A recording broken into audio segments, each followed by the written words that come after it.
അവന്റെ സ്രഷ്ടാവിനെ അറിയുന്നു.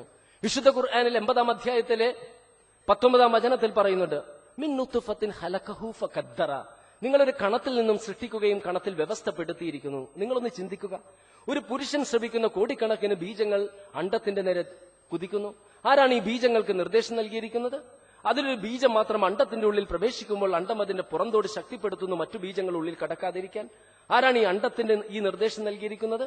ബീജവും അണ്ടവും കൂടിച്ചേർന്ന സിക്താണ്ഡം വിഭജിച്ച് അടിസ്ഥാന കോശങ്ങൾ ഉണ്ടാകുന്നു. ഈ അടിസ്ഥാന കോശങ്ങളാണ് എല്ലാ അവയവങ്ങൾക്കും രൂപം നൽകുന്നത്. ഉദാഹരണത്തിന് ഹൃദയമുണ്ടാകാനുള്ള കോശം, കരളുണ്ടാകുവാനുള്ള കോശം, വൃക്കയുണ്ടാകുവാനുള്ള കോശം. സാധാരണ നിരീശ്വരവാദികളോട് ഈ കോശങ്ങളുടെ ഉള്ളിൽ എന്തൊക്കെയുണ്ട് എന്ന് ചോദിച്ചാൽ അവർ പറയും ആറ്റമുണ്ട്, പ്രോട്ടീൻ മോളിക്യൂൾ ഉണ്ട്, അമിനോ ആസിഡ് ഉണ്ട്, ന്യൂക്ലിക് ആസിഡ് ഉണ്ട് എന്നൊക്കെ പറയും. പക്ഷെ അവർ സൗകര്യപൂർവ്വം വിസ്മരിക്കുന്ന ഒരു യാഥാർത്ഥ്യമുണ്ട്, DNA-യും മാർഗനിർദ്ദേശത്തിന്റെ രൂപത്തിൽ ജീൻസും. ഉദാഹരണത്തിന് ഹൃദയമുണ്ടാകുവാൻ ഉദ്ദേശിച്ചിട്ടുള്ള അടിസ്ഥാന കോശത്തിന്റെ ഉള്ളിൽ മറ്റു അവയവങ്ങളെല്ലാം ഉണ്ടാകുവാനുള്ള നിർദ്ദേശങ്ങളുണ്ട്. ഈ നിർദ്ദേശങ്ങളെല്ലാം ഉറങ്ങിക്കിടക്കുന്നു, അല്ലെങ്കിൽ ഇനാക്റ്റീവ് ആയിരിക്കുന്നു. ഹൃദയമുണ്ടാകാൻ ആവശ്യമായ നിർദ്ദേശം മാത്രം ഉണർന്നിരിക്കുന്നത് കൊണ്ട് അത് ഹൃദയമായി തീരുന്നു. കരളുണ്ടാകുവാൻ ഉദ്ദേശിച്ചിട്ടുള്ള അടിസ്ഥാന കോശത്തിൽ മറ്റു അവയവങ്ങളെല്ലാം ഉണ്ടാകുവാനുള്ള നിർദ്ദേശങ്ങളുണ്ടെങ്കിലും ആ നിർദ്ദേശങ്ങളെല്ലാം ഉറങ്ങിക്കിടക്കുകയും കരളുണ്ടാകാൻ ആവശ്യമായ നിർദ്ദേശം മാത്രം ഉണർന്നിരിക്കുന്നത് കൊണ്ട് അത് കരളായിത്തീരുന്നു. ഈ മാർഗനിർദ്ദേശം ആരാണ് നൽകിയത്? നിങ്ങളുടെ ഒരു കൂട്ടുകാരൻ ഒരു നിരീശ്വരവാദി ഉണ്ടെങ്കിൽ പറയും ഈ മാർഗനിർദ്ദേശം ബൈ ചാൻസ് യാദൃശ്ചികമായി ഉണ്ടായി എന്ന് പറയും.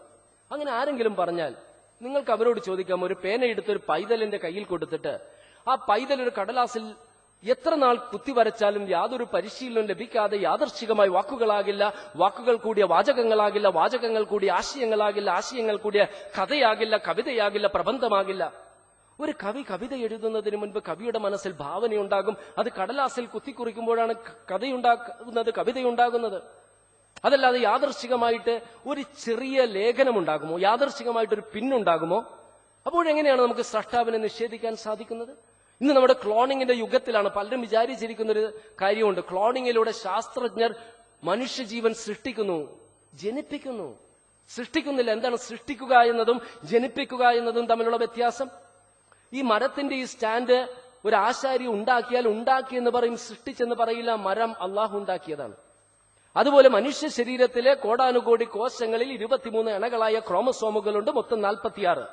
ബീജവും അണ്ടവും കോശങ്ങളാണെങ്കിലും ഒരു അത്ഭുതകരമായ പ്രതിഭാസം നടക്കുന്ന ഒരു മയോട്ടിക് ഡിവിഷൻ.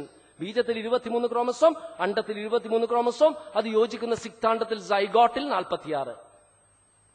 ക്ലോണിങ്ങിലൂടെ ശാസ്ത്രജ്ഞർ ചെയ്യുന്നത് ഒരു ജീവിയുടെ ഒരു സെല്ലെടുത്തിട്ട് അതിന്റെ ഇണകൾ, അതിന്റെ ന്യൂക്ലിയസ് പുറത്തെടുത്തിട്ട് അണ്ടത്തിന്റെ ന്യൂക്ലിയസ് പുറത്ത് കളഞ്ഞ് അത് ഈ ഇണയിൽ നിന്നെടുത്ത ന്യൂക്ലിയസ് അണ്ടത്തിന്റെ ഉള്ളിൽ നിക്ഷേപിച്ച് സിക്താണ്ഡമുണ്ടാക്കി ഗർഭപാത്രത്തിൽ നിക്ഷേപിക്കുന്നു.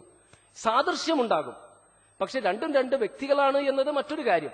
എങ്കിലും ആയിരക്കണക്കിന് വർഷങ്ങൾക്ക് മുൻപ് മരിച്ചുപോയൊരു മനുഷ്യന്റെ മുടിയിൽ നിന്നൊരു കോശമെങ്കിലും ലഭിക്കുമെങ്കിൽ അതിലൂടെ, ക്ലോണിങ്ങിലൂടെ ഒരാളെ ഉണ്ടാക്കുവാൻ കഴിയുമോ എന്ന് ശാസ്ത്രജ്ഞർ നിരീക്ഷണം നടത്തിക്കൊണ്ടിരിക്കുന്ന ഈ കാലഘട്ടത്തിൽ എല്ലാം സൃഷ്ടിച്ച പ്രപഞ്ചനാഥനായ സ്രഷ്ടാവിന് മണ്ണായി തീർന്ന മനുഷ്യനെ നിസ്സാരമായിട്ട് സൃഷ്ടിക്കാൻ സാധിക്കും, യാതൊരു സംശയവും വേണ്ട.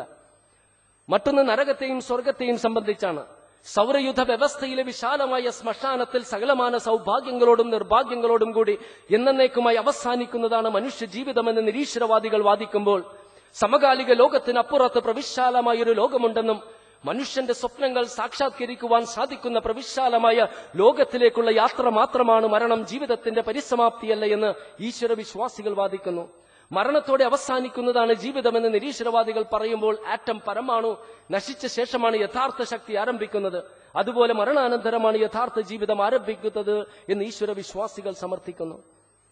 അള്ളാഹു എല്ലാം ഇണകളായാണ് സൃഷ്ടിച്ചത്. പോസിറ്റീവ്, നെഗറ്റീവ്, ഇലക്ട്രോൺ, പ്രോട്ടോൺ എന്നതുപോലെ ഇഹലോകത്തിന്റെ ബദലായി ഒരു പരലോകമുണ്ട്. കണ്ണുകൾ കൊണ്ട് നാം കാണുന്നു, കാതുകൾ കൊണ്ട് കേൾക്കുന്നു, ത്വക്കുകൊണ്ട് സ്പർശനം അറിയുന്നു, നാവുകൊണ്ട് രുചി അറിയുന്നു. എല്ലാത്തിനും ഒരു സ്പെസിഫിക് പേർപ്പസ്, ഉദ്ദേശ ലക്ഷ്യമുണ്ട്. എങ്കിൽ എന്തിനാണ് മറ്റു ജീവജാലങ്ങൾക്കൊന്നുമില്ലാത്തൊരു കഴിവ് മനുഷ്യന് മാത്രം നൽകിയത്? മറ്റു ജീവജാലങ്ങൾക്ക് നന്മതിന്മകൾ തിരിച്ചറിയാനുള്ള വിവേചന ശക്തി അള്ളാഹു നൽകിയിട്ടില്ല. എന്തിന് മനുഷ്യന് മാത്രം നൽകി? മരണാനന്തരം നമുക്ക് വേദന അനുഭവപ്പെടുകയും ആഹ്ലാദം അനുഭവപ്പെടുകയും ഒന്നും ചെയ്യില്ല എന്ന് നിരീശ്വരവാദികൾ പറയുമ്പോൾ, മരണവുമായി അഭേദ്യ സാദൃശ്യമുള്ള ഉറക്കത്തിൽ, സ്വപ്നത്തിലൂടെ നമുക്ക് ഭയം തോന്നാറില്ലേ? കൈകൾ നിശ്ചലമായിരിക്കുമ്പോഴും നാം പ്രവർത്തിക്കാറില്ലേ? കരങ്ങൾ നിശ്ചലമായിരിക്കുമ്പോഴും നാം നടക്കാറില്ലേ? നാവ് നിശ്ചലമായിരിക്കുമ്പോഴും നാം സംസാരിക്കാറില്ലേ? അതുകൊണ്ട് പരലോകം യാഥാർത്ഥ്യമാണ്. ഖബറുകളിൽ മണ്ണായി തീർന്ന മനുഷ്യന് വീണ്ടും അള്ളാഹുവിന് സൃഷ്ടിക്കാനും സാധിക്കും. വിശുദ്ധ ഖുർആനിലെ 6-ാം അധ്യായത്തിൽ 27-ാം വചനത്തിൽ അള്ളാഹു പറയുന്നുണ്ട്, വലൗ തറ ഇത് ബുഖിഫു അലന്നാരി ഫഖാലു യാ ലൈതനാ നുറദു വലാ നുകദ്ദിബ ബിആയാതി റബ്ബിനാ വനകൂന മിനൽ മുഅ്മിനീൻ. നരകത്തിൽ അവർ നിർത്തപ്പെടുന്ന രംഗം നീ കണ്ടിരുന്നുവെങ്കിൽ അവർ പറയും, ഞങ്ങളെ ഒന്ന് തിരിച്ചയച്ചിരുന്നുവെങ്കിൽ നിന്റെ ദൃഷ്ടാന്തങ്ങൾ നിഷേധിക്കുമായിരുന്നില്ല, നിന്റെ യഥാർത്ഥ വിശ്വാസികൾ ഞങ്ങൾ ഉൾപ്പെടുമായിരുന്നുവെന്ന്. ആ ഒരു അവസരം നമുക്ക് ലഭിക്കുകയില്ല. ഇത് യാഥാർത്ഥ്യമാണെന്ന് മനസ്സിലാക്കിക്കൊണ്ട് യഥാർത്ഥ വിശ്വാസികളായി ജീവിക്കാൻ ശ്രമിക്കുക. അടുത്ത ചോദ്യം ഗേൾസിന്റെ ഭാഗത്ത്. എൻ്റെ പേര് ഷാദിയ. ഞാൻ ട്രിവാൻഡ്രം മെഡിക്കൽ കോളേജിൽ നിന്ന് വരുന്നതാണ്.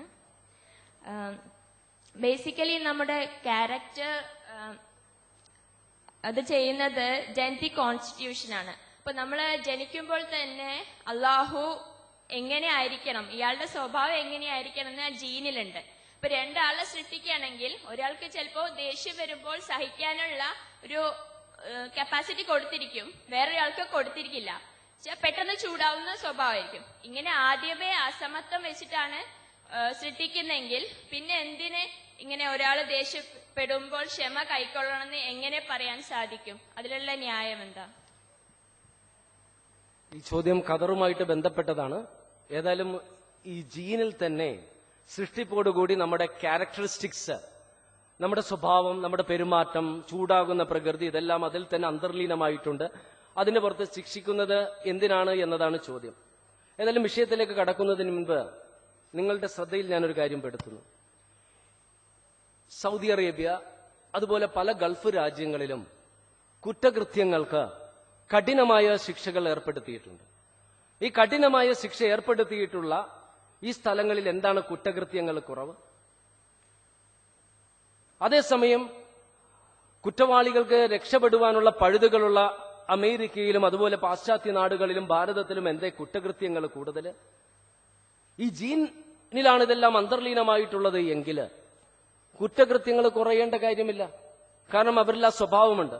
അമേരിക്കയിലെ ഒരു മുൻ പ്രസിഡന്റ് തന്റെ ഔദ്യോഗിക വസതിയായ വൈറ്റ് ഹൌസിൽ വെച്ച് പോലും അവിടുത്തെ ഒരു സ്റ്റാഫ് മെമ്പറുമായിട്ട് ലൈംഗിക ബന്ധത്തിൽ ഏർപ്പെട്ടപ്പോൾ കുറെ ആളുകൾ പറഞ്ഞു, ഇതെല്ലാം ജീനിൽ അന്തർലീനമായിട്ടുള്ളതാണ്, അതിനെ സംബന്ധിച്ച് പരാതിപ്പെടരുത് എന്ന്. എല്ലാത്തിലും കുറ്റവാളികളുടെ കാര്യം പറഞ്ഞാൽ അത് ജീനിൽ അന്തർലീനമായിട്ടുള്ളതാണ് എന്ന് പറഞ്ഞ് തടി തപ്പുന്നൊരവസ്ഥയാണ്.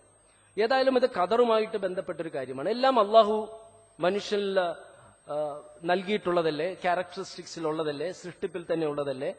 അതുകൊണ്ട് പിന്നെ മനുഷ്യനെ ശിക്ഷിക്കുന്നതിൽ എന്താണ് അർത്ഥം? ഇതാണ്. മറ്റൊന്ന് ഇതുമായിട്ട് ബന്ധപ്പെട്ട് ചോദിക്കുന്നത്, എല്ലാം അള്ളാഹുവിന് അറിയാമല്ലോ, എല്ലാം അറിഞ്ഞ ശേഷം അള്ളാഹു എന്തിനാണ് ശിക്ഷിക്കുന്നത്? മൂന്നാമതായിട്ട് ചോദിക്കുന്ന ഒരു കാര്യം, അള്ളാഹു ഉദ്ദേശിച്ചവരെ നന്മയിലാക്കുന്നു, ഉദ്ദേശിച്ചവരെ തിന്മയിലാക്കുന്നു.